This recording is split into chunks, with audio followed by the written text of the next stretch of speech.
With Guam being a far-flung territory of the U.S., it's only natural for national trends to reach the island, be they good or bad.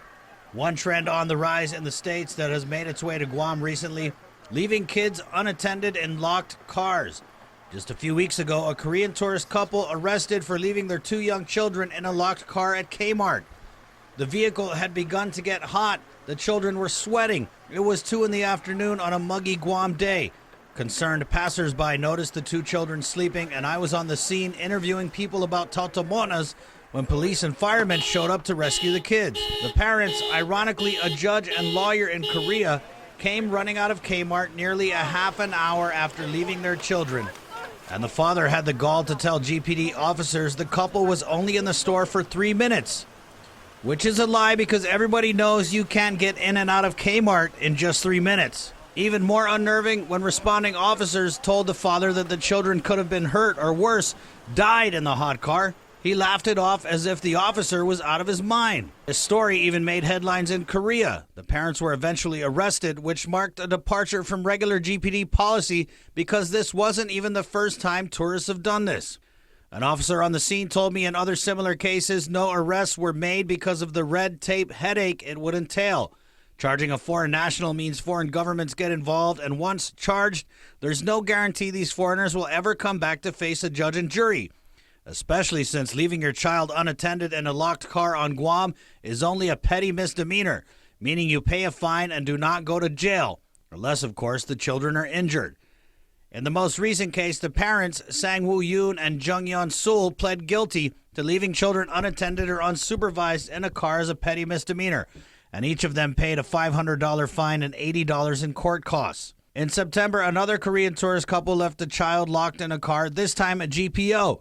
After GFD and GPD responded to the scene and freed the child, no arrests were made.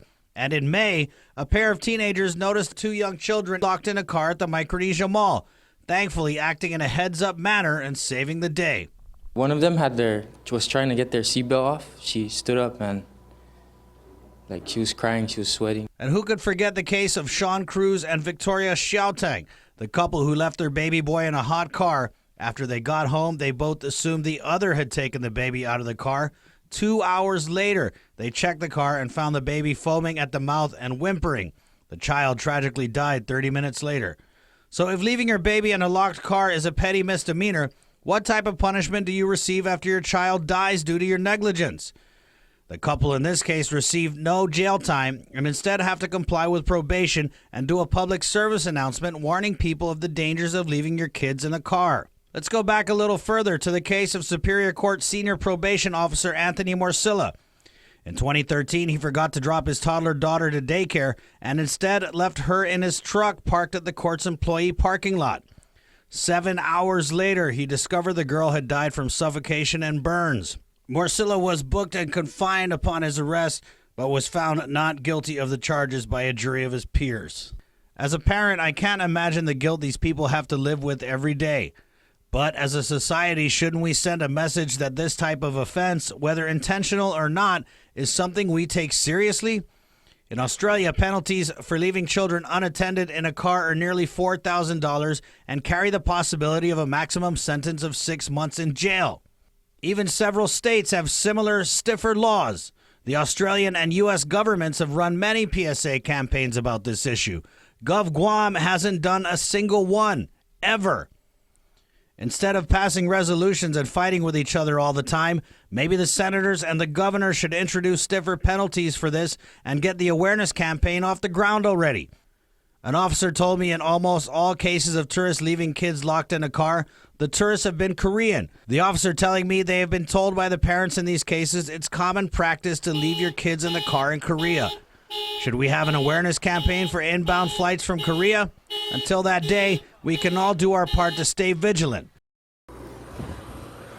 I know it looks like I'm scoping out cars here, but I'm just doing my part, making sure there are no kids locked in any cars, you know. We've got to remain vigilant. What's that? You guys hear that? I hear a baby crying.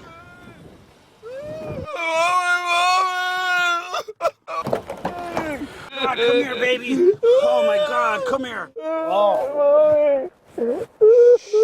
Shh, it's okay. Who would would do such a thing. Shh. Don't cry, baby. Don't cry. I'll be your daddy. Shh.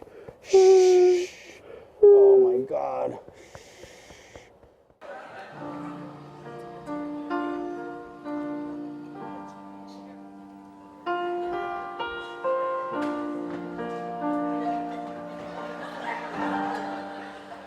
I will follow him.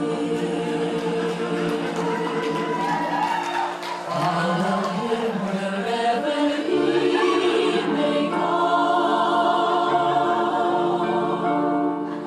And near him I always will be. For nothing can keep me away. He is my destiny. I will follow him. Ever since he touched my heart, I knew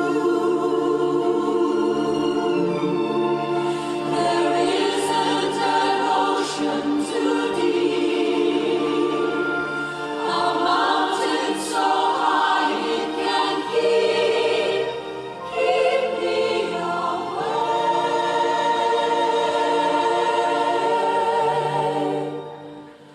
Away from his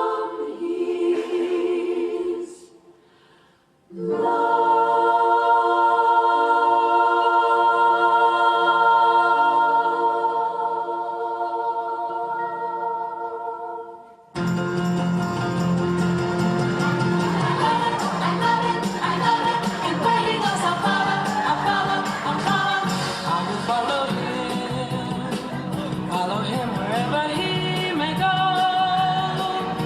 There isn't an ocean too deep, a mountain so high it can keep me away. Follow him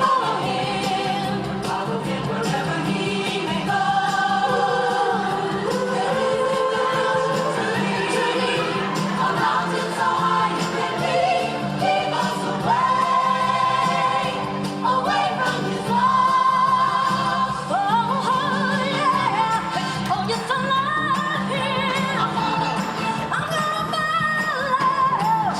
He'll always be my true love. From now until forever. Yes I love him.